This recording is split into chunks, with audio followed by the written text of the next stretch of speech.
Good morning friend, সবাইকে জানাই সরস্বতী পুজোর অনেক শুভেচ্ছা, তার সাথে হ্যাপি ভ্যালেন্টাইন্স ডে। তো দেখো, সরস্বতী পুজো রেডি হয়ে নিয়েছি, দিদির বাড়ি চলে এসেছি আজকে ছেলের হাতে খড়ি দেওয়ার জন্য। আমাদের বাড়িতে পুজোটা কিছু প্রবলেমের জন্য করতে পারিনি, তো দিদির বাড়িতে ওকে নিয়ে এসেছি। তো স্কুলে ভর্তি হয়েও গেছিলো, প্লে স্কুলে পড়েছে, এখন বড় স্কুলেও ভর্তি হয়ে গেছে। বাট আমাদের যেহেতু নিয়মে আছে 5 বছর না হলে হাতে খড়ি দেওয়া যায় না, তো দিইনি। তো দেখো, ওই দিদির বাড়ি সবাই টুকটাক কাজ করছিলো, সবাইকে একটু দেখিয়ে দিলাম। তো সবাই রেডি হচ্ছিলো পুজোর জন্য, আর আমি আমার ছেলে আমরা তো রেডি হয়ে এসেছি। তো আমার ছেলেকে পাঞ্জাবিটা পরে খুব সুন্দর লাগছিলো, তাই বারবার ওর দিকেই দেখাচ্ছিলাম। তো এবার পুজোর ঘরে চলে এসেছি, পুজো শুরু হয়েছিল। তো আমরা সবাই অঞ্জলি দিয়েছি বাড়ির লোকেরা। তো আমার ছেলের হাতে খড়ি দেওয়ার পালা ছিল আর কি, তো সেইটা একটু তোমাদের সাথে শেয়ার করবো বলে একটু ভিডিও করলাম।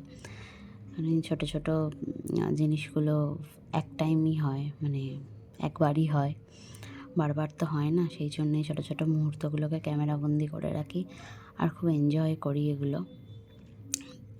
ছেলের সাথে প্রত্যেকটা মুহূর্ত চাই এনজয় করে কাটিয়ে দিতে, কারণ ও বড়ো হয়ে গেলে এগুলো আর ফিরে পাবো না। এই হাতে খড়িটা যেমন খুব স্পেশাল, একবারই দেবে। তো একটু বামুন ঠাকুরের কাছে যেতে চাইছিল না ফার্স্টে, ও একটু অচেনা কারোর কাছে যায় না। তো যাই হোক, তারপরে বুঝাতে গেছে।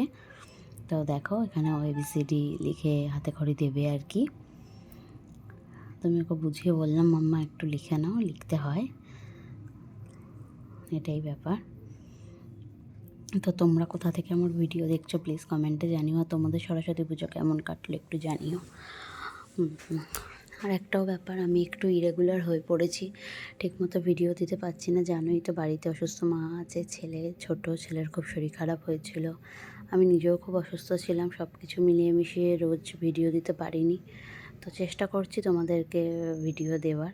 তো একটু দেরি করেই সরস্বতী পুজোর ভিডিওটা দিলাম, প্লিজ কিছু মনে করো না। তোমরা ভিডিওটা কিন্তু দেখো, সাথে থেকো, পাশে থেকো। তো দেখো, ছেলের হাতে খড়ি দেওয়া মোটামুটি হয়ে গেছে। উনি লিখিয়ে একবার করে পড়াচ্ছিলেন ABCDE। কি ভালো লাগে না, নিজেদের ছোটোবেলার দিনগুলোর কথা মনে পড়ে। সেই স্পেশাল ব্যাপারটা হয়তো এখন নেই, তবু এই ছেলের মাধ্যমে এখন সেই ছোটোবেলাটা ফিরে পেয়ে আবার খুব ভালোই লাগে। তো ও আর লিখতে চাইছিল না, তো আমি বললাম আয় আমার কাছে আয়, আমি লিখিয়ে দিচ্ছি একটু। আমরা তো এটাই জেনে এসেছি, মাই হয় জীবনের প্রথম শিক্ষক।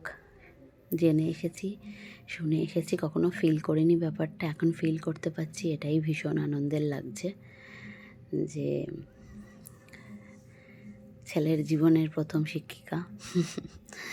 যাই হোক, তো দেখো পুজো মোটামুটি হয়েই এসেছে, এখানে আরতি হচ্ছিল, সব কিছুই হয়ে গেছিলো, আমরা অঞ্জলি দিয়ে দিয়েছিলাম, ছেলেরও হাতে খড়ি হয়ে গেল, আর পুজোও মোটামুটি হয়ে গেছে।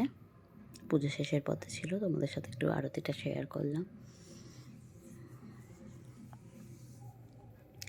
তো তোমরা সবাই ভিডিওটা দেখো, আশা করছি ভিডিওটা ভালো লাগবে তোমাদের। আর ছোটো ছোটোই ভিডিও দিচ্ছি। তো এটাই এখানে বলছিলাম আমি, যে আমাদের পুজো হয়ে গেছে, এবার আমরা ব্রেকফাস্ট করব। তো এখানে ভীষণ আওয়াজের জন্য আমি ভলিউমটা অফ রেখে আবার ভয়েস ওভার দিয়েছি। তো যাই হোক, তোমরা সবাই পুজো ভালো কাটিও, এটাই বলছিলাম।